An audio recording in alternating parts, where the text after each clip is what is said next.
I lived with my best friend's family thinking it would just be a summer break, 2 weeks max. I needed to get out of the city, away from the noise and pressure, and Alex had offered me a place to crash at his house for a while. His parents were kind, his sister was always smiling, and everything felt normal. Safe, even. But what I didn't expect was Liam. Liam was Alex's younger brother. 17, quiet, intense. He wasn't the type to talk much, but he watched everything. When I first arrived, I barely noticed him.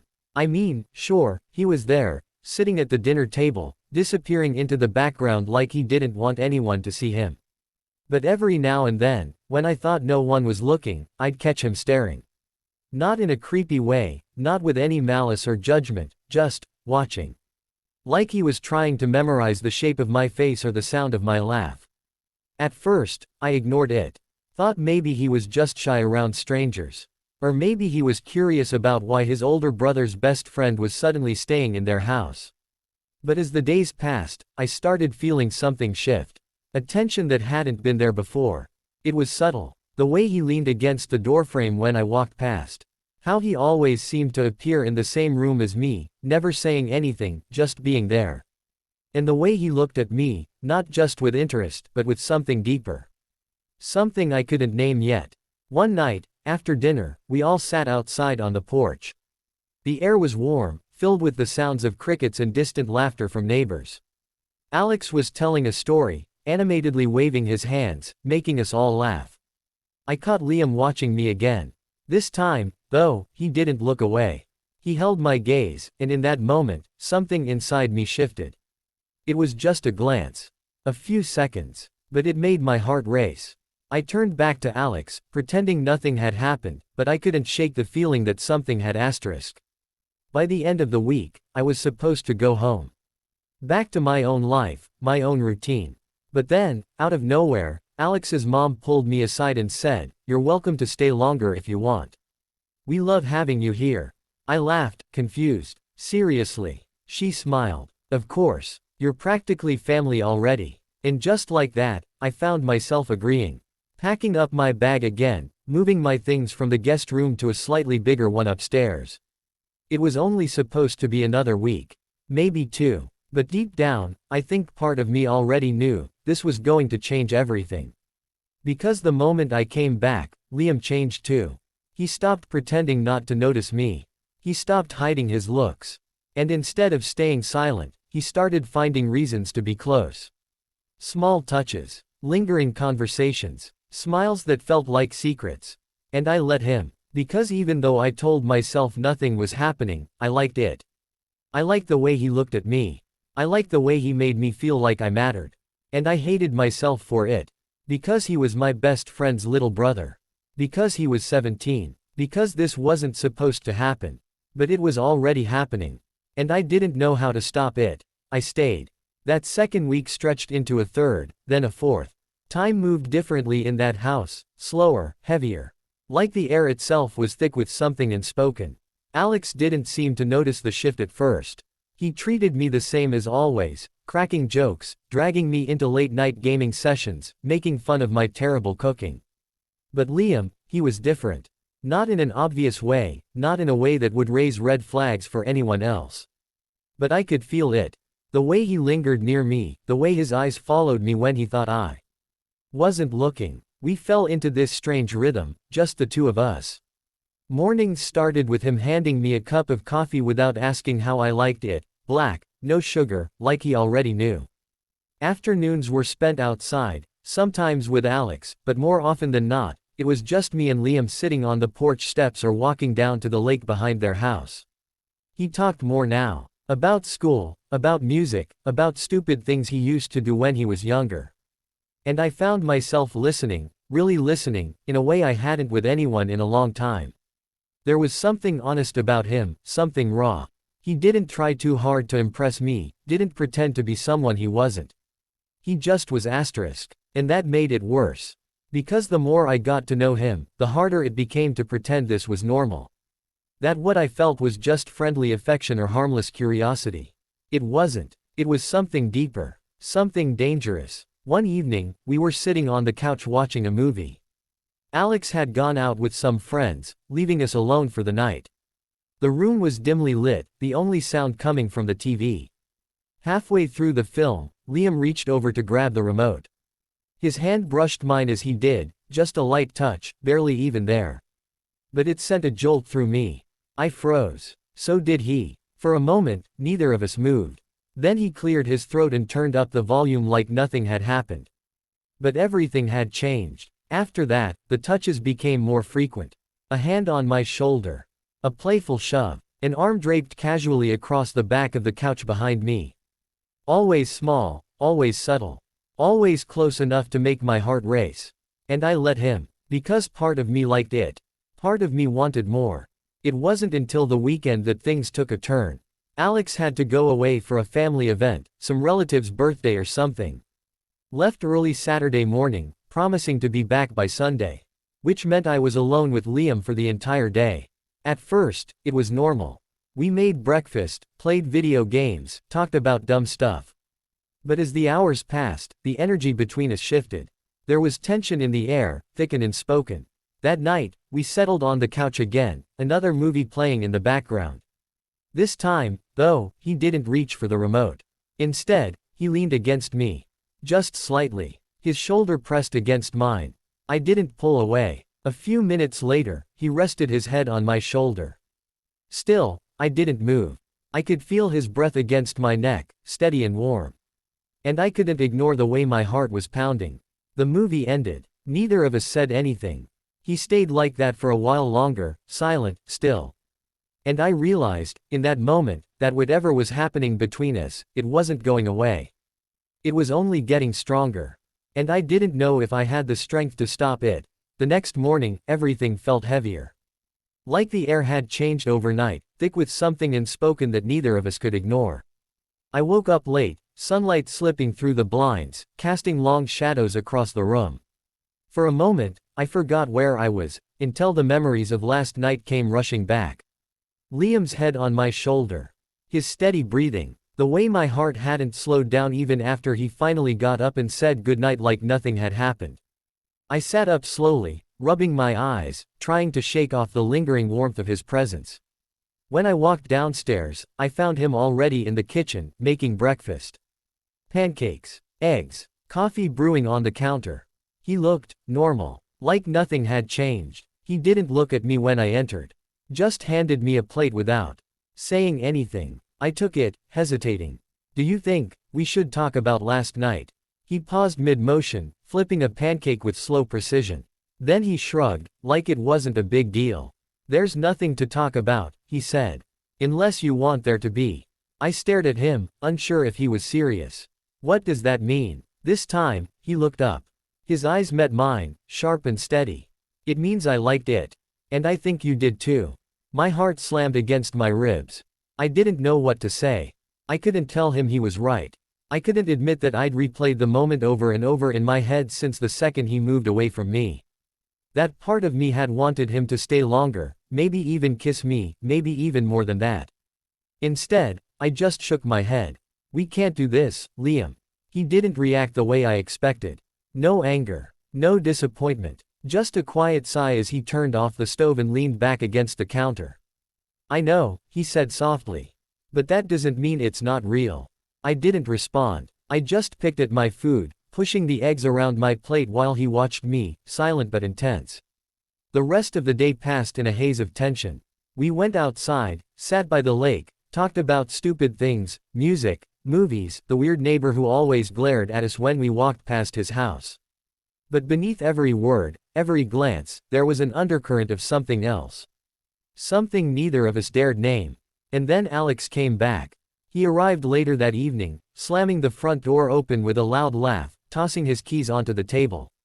"Hey, guys. Miss me?" Liam stood up instantly, shoving his hands into his pockets. "Not really," he muttered, walking toward the stairs without another word. Alex looked at me, confused.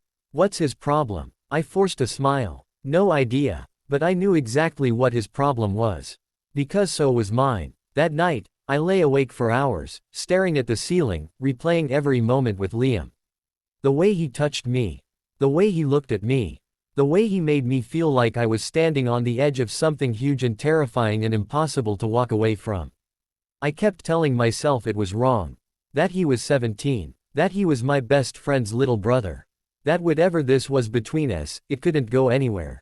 It shouldn't have started at all. But still, something inside me wanted him. And I hated myself for it. A few days passed. Things returned to some version of normalcy. Alex was back, full of stories and energy, dragging me into his world again. He didn't notice the tension that had settled between me and Liam. Or if he did, he didn't say anything. But Liam didn't stop. He didn't push, didn't force anything, but he never let the distance grow between us. He flirted in small ways, brushing my arm when he passed, leaning close when we talked, smiling at me in a way that made my stomach twist. And I let him, because I didn't know how to stop. One afternoon, we were alone again. Alex had gone to pick up groceries with his dad, leaving the two of us in the house. It was quiet, the kind of silence that made every sound feel louder, the hum of the refrigerator, the tick of the clock on the wall. Liam was sitting on the couch, scrolling through his phone. I joined him, keeping my distance, but not enough to pretend I didn't want to be near him. After a while, he spoke without looking up. "Do you ever think about it?" "Think about what?" I asked, already knowing the answer. What it would be like, if we didn't have to hide it. I swallowed hard. "You don't get to ask me that." He finally looked at me, expression unreadable. "Why not? You feel it too. I know you do." I didn't answer. I couldn't. Because he was right. And I hated that he was right. He sighed, running a hand through his hair. "You're scared." "No shit," I muttered. He smirked, but it didn't reach his eyes. "Of course you are. But being scared doesn't mean it's not real." I turned away from him, staring at the blank TV screen like it held answers I couldn't find. "It doesn't matter if it's real. It's wrong." He was quiet for a long time. Then he said, almost too softly, "Then why can't you stop looking at me like you want me?" I closed my eyes. Because he was right again. And I didn't know how much longer I could keep pretending otherwise. It started with a look. A moment that stretched too long, filled with something neither of us could ignore. We were sitting on the back porch again, just like we always did when the house felt too small and the silence too loud. The sun was setting, casting everything in warm golds and deep shadows. Alex had gone out earlier with his dad to run errands, leaving Liam and me alone for the afternoon. I should have gone inside.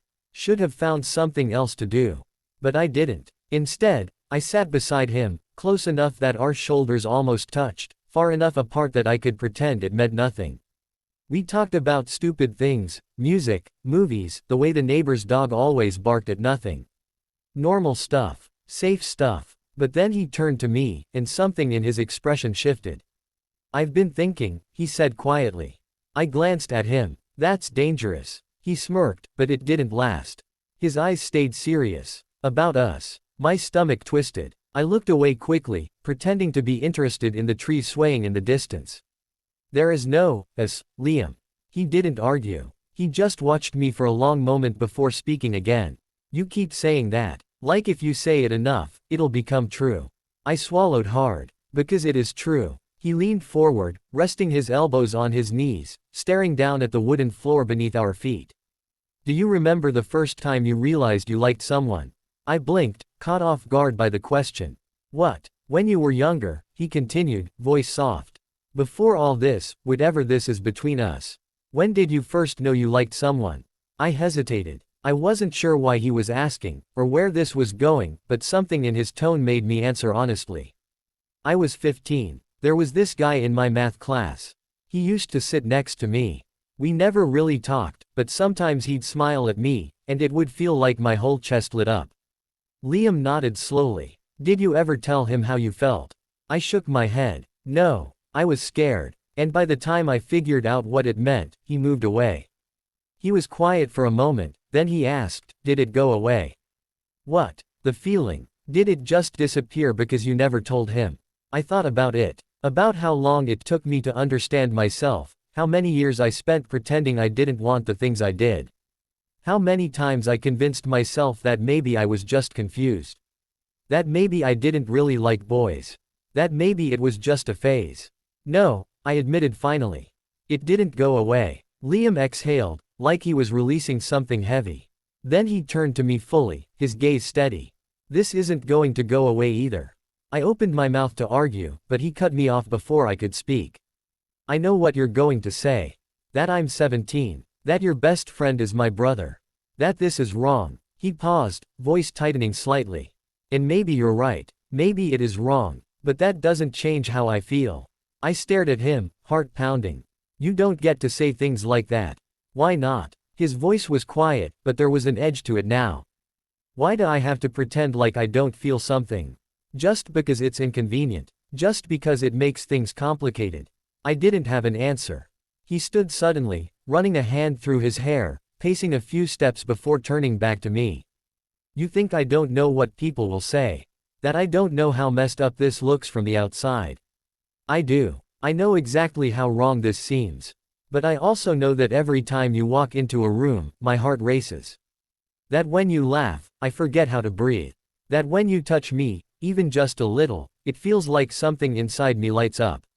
His voice cracked slightly, and I hated how much it hurt to hear him like this. I stood too, shaking my head. You don't get to do this, Liam. You don't get to make this harder than it already is. He stepped closer. Then stop making it so easy. I froze. He reached out slowly, hesitantly, and placed his hand over mine.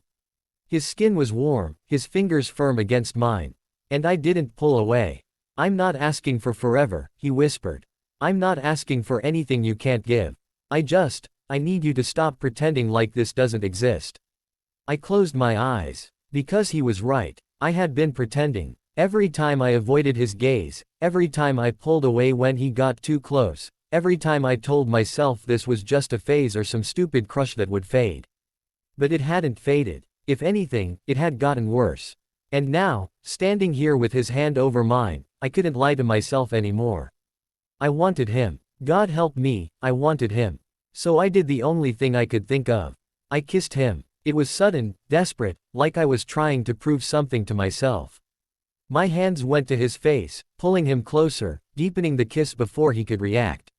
He gasped softly, surprised, but didn't pull away.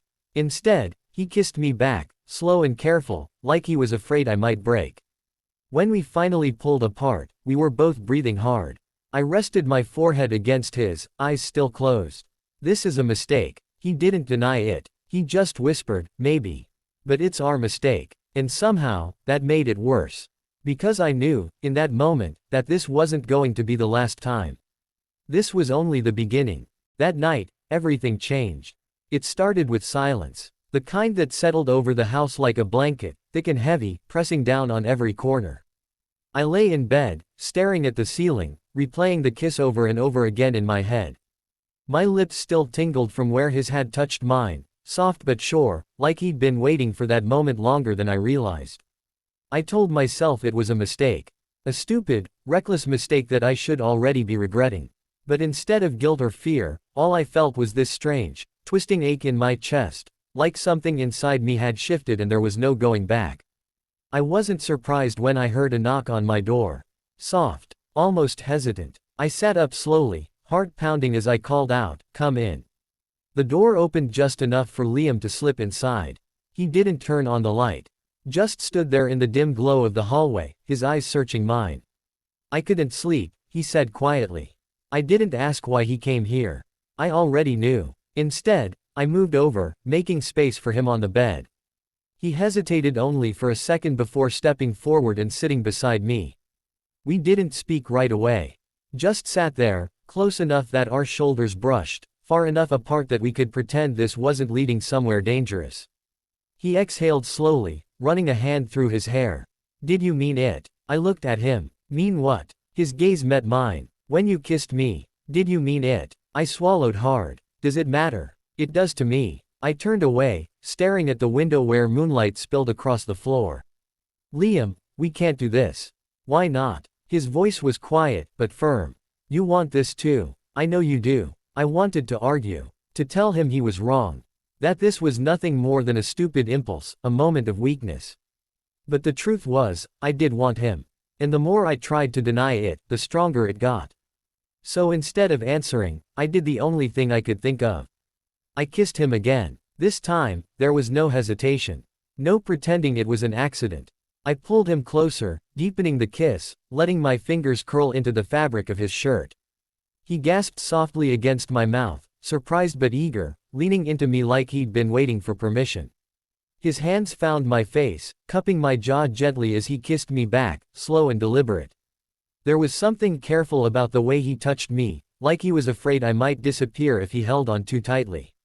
I didn't care. I needed more. I shifted closer, angling my head so I could taste him better, and he let out a quiet breath that sent a shiver down my spine.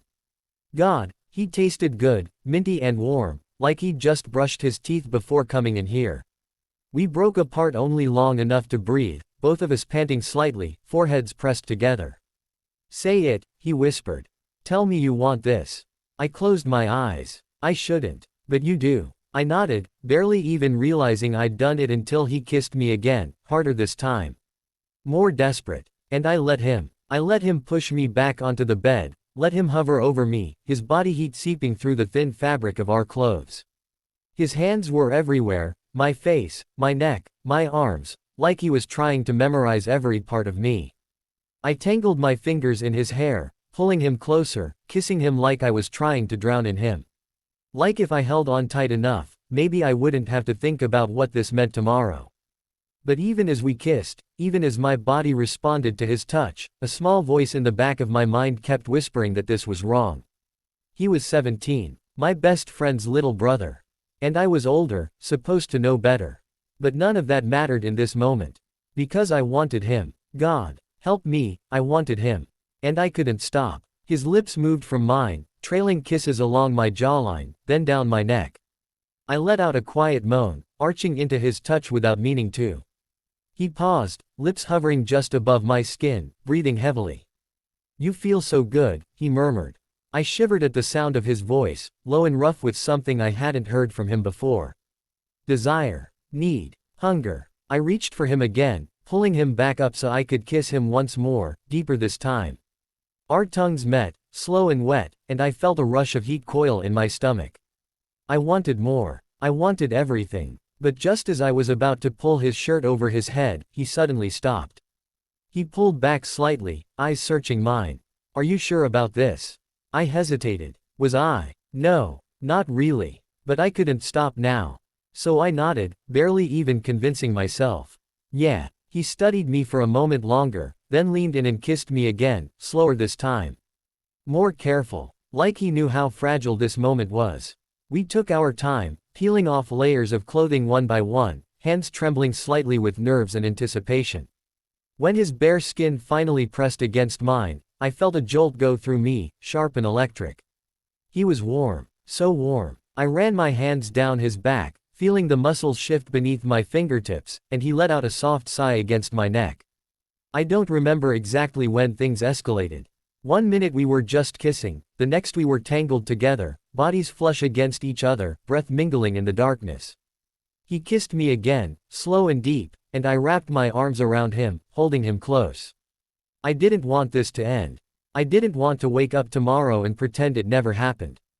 But even as I held him, even as I kissed him like I meant it, I knew one thing for certain. This was only going to get harder. And I had no idea how I was going to explain it to Alex. It was only a matter of time before the truth came out. We'd been careful, or at least, we thought we were. We kept our distance when Alex was around, avoided lingering glances, made sure our hands never touched unless we were alone. But secrets have a way of slipping through even the tightest cracks, and ours didn't stay hidden for long. It happened one night. Alex had come home early from a party, earlier than expected, earlier than either of us were prepared for. He walked in without knocking, just like he always did, just like it was his house and he didn't need to announce himself. And what he saw stopped him dead in his tracks. Liam and I were on the couch. Not doing anything dramatic, no wild kissing, no frantic touching. Just sitting close, too close, my hand resting on his thigh, his head leaning against my shoulder. It wasn't the kind of thing that screamed guilt, but for someone who knew us both the way Alex did, it was more than enough. He froze in the doorway, eyes wide, mouth slightly open like he was trying to process what he was seeing. The room went completely still. Even the hum of the refrigerator seemed to fade into silence. I pulled my hand away instantly, like touching him suddenly burned. Liam sat up slowly, not looking at his brother, jaw clenched so tightly I could see the muscle twitching beneath his skin. No one spoke. For a full 10 seconds, there was nothing but the sound of my own heartbeat pounding in my ears. Then Alex turned and walked away. Just like that. I stood up quickly, heart hammering in my chest. Alex, wait. But he didn't stop. Didn't turn around. Just disappeared down the hallway, leaving the front door slightly ajar behind him. Liam stayed where he was, staring after his brother with something unreadable in his eyes. Then, finally, he exhaled sharply and ran a hand through his hair. He saw, he muttered. I swallowed hard. Yeah. There was a long pause before he looked at me again. You should go talk to him. I hesitated. What if he doesn't want to hear it? His expression darkened. He deserves an explanation. I wanted to argue. Wanted to say that some things couldn't be explained, that no amount of words would make this okay. But deep down, I knew he was right. So I followed Alex's path down the hall, stepping outside into the cool night air. The front yard was empty except for the wind rustling the trees, and for a moment, I thought he might have already left. Then I saw him. He was standing near the driveway, hands shoved deep into his pockets, shoulders hunched forward like he was carrying something heavy. I approached cautiously, unsure of how to start. Hey. He didn't look at me. How long? I hesitated. It wasn't planned. That's not what I asked. His voice was quiet, but there was something sharp beneath it. How long has this been going on? I took a deep breath. A few weeks. He let out a short, bitter laugh. Wow. That's really something. I stepped closer. Alex, I'm sorry. He finally turned to face me then, eyes filled with something I couldn't quite place. Not anger, not exactly. More like disbelief. Like he was trying to figure out how everything he thought he knew about me could be wrong. I trusted you, he said quietly. With everything. And now this. I opened my mouth to respond, but I didn't know what to say. Because he was right. He had trusted me. And I broke that trust in the worst possible way. I didn't plan for it to happen, I admitted. It just did. He shook his head. That doesn't make it okay. I know. He looked away again, jaw tightening. Was it worth it? I flinched. What? You heard me. He turned back to me, eyes burning now. Was he worth losing your best friend over? I didn't answer right away. Because the truth was complicated. Because part of me did think Liam was worth it. But another part of me, the part that remembered all the nights Alex and I had spent laughing until we couldn't breathe, the part that remembered the way he always stuck up for me when people talked, the part that remembered how many times he'd been there for me when no one else was, that part felt like it was tearing itself apart. I don't know, I whispered. He stared at me for a long moment. Then he gave a slow nod, like he understood something final. Then maybe you're not as sure about this as you think you are. And with that, he turned and walked away. I didn't follow. Because I knew, in that moment, that whatever friendship we had once shared was gone. The next few days were unbearable. Alex barely spoke to either of us. When he was home, he locked himself in his room. When he wasn't, his parents noticed the change in him, the way he seemed distant, distracted. They asked questions. We gave vague answers. Liam tried to reach out to him once. Knocked on his door late one night, calling his name softly. But Alex didn't open it. Just said, "Leave me alone," from the other side. After that, Liam stopped trying. And I hated myself for being the reason they weren't talking. For being the reason their family felt broken. One morning, I found Liam sitting on the porch steps, staring out at the lake like it held the answers he couldn't find anywhere else.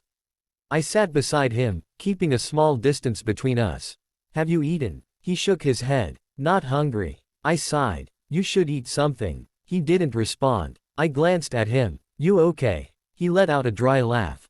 "Do I look okay?" I didn't answer. He leaned forward, resting his elbows on his knees.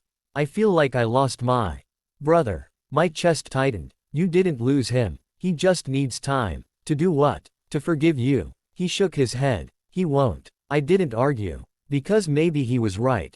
Maybe Alex would never forgive me. And maybe he shouldn't. Liam turned to me then, eyes searching mine. "Did you mean what you said last night?" When he asked if it was worth it. I hesitated. "I don't know." His expression flickered, almost imperceptibly. You don't know. I looked away. It's not that simple. He studied me for a long moment. Then he stood up. Yeah, it is. And just like that, he walked away too. Leaving me alone with the weight of everything I'd done. And the terrifying realization that maybe I was going to lose both of them. The house felt colder after that.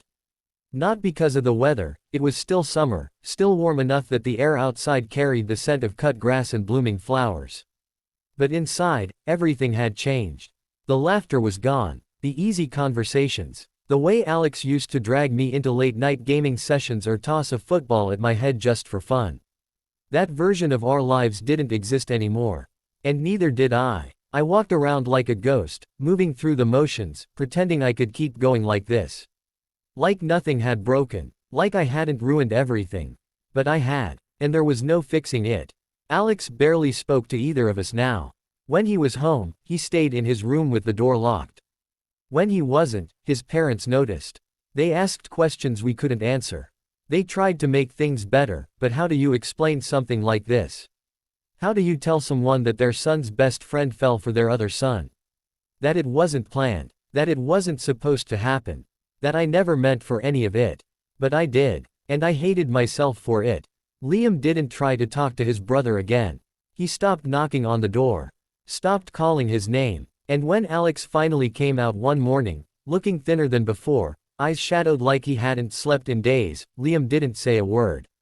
Just watched him from across the kitchen table, jaw tight, hands curled into fists beneath the surface. No one said anything. It was too heavy, too broken, and I knew, deep down, that I couldn't stay here anymore. This house, these people, they weren't mine.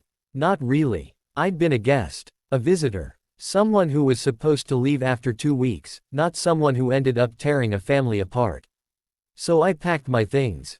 Quietly, carefully, like if I made too much noise, someone might stop me. But no one did. On the morning I left, I said goodbye to everyone except Alex. His parents hugged me, told me I was always welcome back. His sister gave me a small smile and whispered, "Take care of yourself." I nodded, throat tight. Then I turned to Liam. He stood by the car, arms crossed over his chest, face unreadable. He didn't cry, didn't yell, just looked at me like he was trying to memorize every part of me before I disappeared. I hesitated. "You know I have to go." He nodded once. "Yeah, I don't think your brother will ever forgive me." He swallowed hard. "Maybe not." I looked away. "Then I can't stay." He was quiet for a long moment. Then he stepped closer, close enough that I could feel the warmth of his body even though he didn't touch me. "Will I see you again?" he asked quietly. I didn't know what to say. Because I wanted to believe I would. Wanted to believe that one day, things might be different. That maybe, years from now, when the pain had faded and the anger had softened, we could meet again without this weight between us. But I didn't believe it. Not really. So I just looked at him and said the only thing I could. "I don't know." He nodded again, slower this time.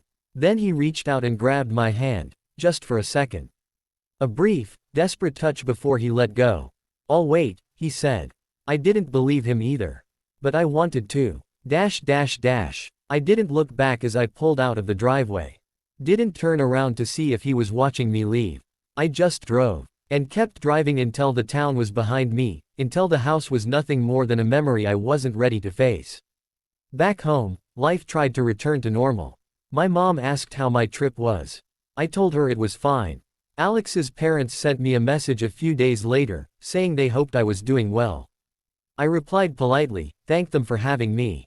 Liam didn't text me, didn't call, didn't try to reach out at all. And I hated how much that hurt. I threw myself into work, into routine, anything to keep my mind off of him. Off of everything asterisk. I went out with friends, pretended to laugh at jokes, smiled when people asked how I was doing. But I wasn't okay. I wasn't even close. At night, I lay awake thinking about him. About the way he kissed me. The way he held me. The way he looked at me like I was the only person in the world who mattered. I thought about Alex too. About how much I missed him. About how much I missed us asterisk. Our friendship. Our stupid jokes. The way he always had my back, no matter what. And I hated myself for losing that. For losing both of them. A week passed. Then 2. Then a month. Still, no message from Liam.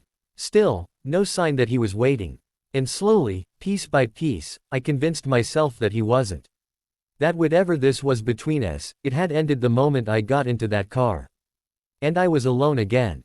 Just like I deserved to be. Time passed. It always does, whether you're ready for it or not. At first, I kept waiting, not for Alex to forgive me, because I knew that wasn't something I could expect. But for some kind of closure. Some sign that things weren't as broken as they felt. That maybe, one day, everything would make sense again.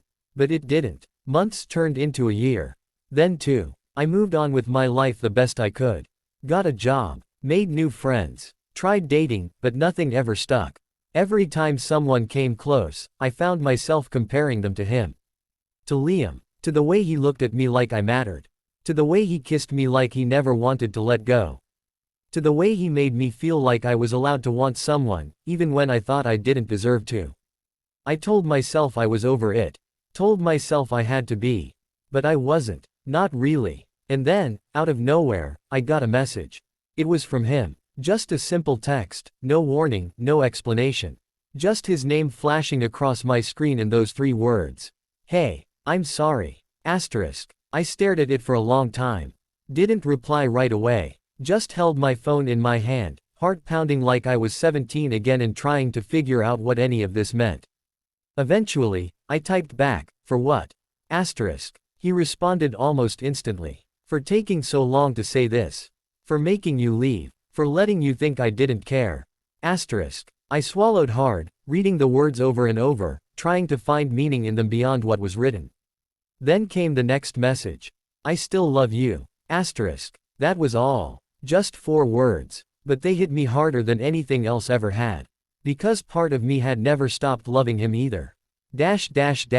We started talking again after that.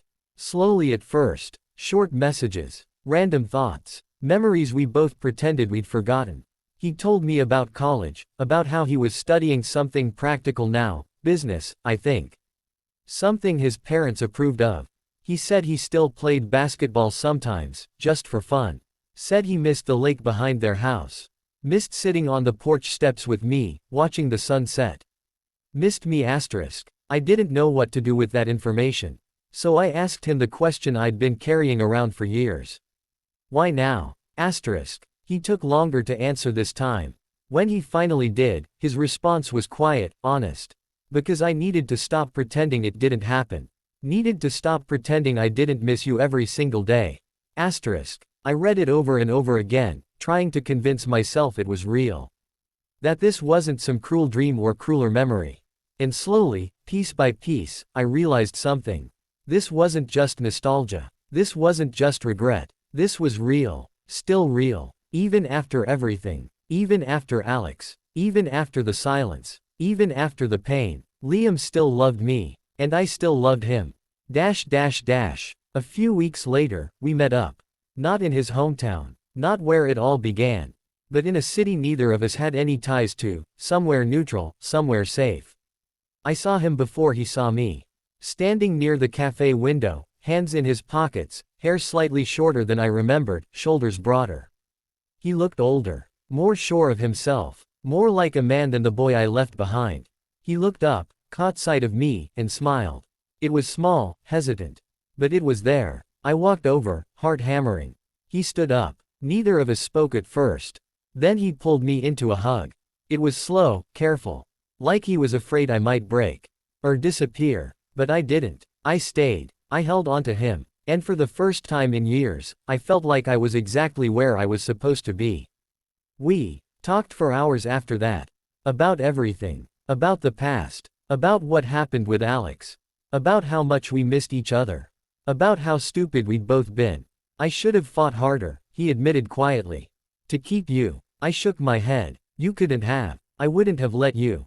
He gave a small, bitter laugh. Yeah, I know. There was a pause before he looked at me again. Do you think we can try again? I studied him for a long moment. At 25, he was different. Older. Wiser. And I was too. We weren't the same people who had fallen into something we didn't understand. We weren't the same boys who had gotten lost in each other without thinking about the consequences. But maybe now, we could be something more. Maybe now, we could get it right. So I reached out, took his hand in mine, and said, I think we already are. If you've ever loved someone you shouldn't have, if you've ever felt that pull, that ache, that impossible longing for someone who was just out of reach, then you understand. Love doesn't always make sense. Sometimes it's messy. Sometimes it hurts. Sometimes it takes years to find its way back to you. But when it does, it's worth every second. If you like this story, hit that like button. Leave a comment below, have you ever loved someone you couldn't have? And don't forget to subscribe for more faceless LGBTQ+ stories like this one. Thank you for watching. Until next time.